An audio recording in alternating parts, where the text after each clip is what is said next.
யார் இந்த பாலம் கல்யாண சுந்தரம்? ஒரு கல்லூரியில் பேராசிரியர் பதவியில் 35 ஆண்டுகள் பணிபுரிந்திருக்கிறார்.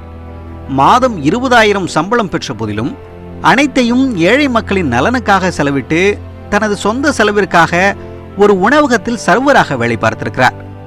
கிட்டத்தட்ட 35 ஆண்டுகளாக தான் பெற்ற ஊதியம் ரூபாய் 30 லட்சத்தையும் ஏழைகளுக்கு கொடுத்துவிட்டு வரலாறு படைத்தார் பாலம் கல்யாண சுந்தரம் ஐயா.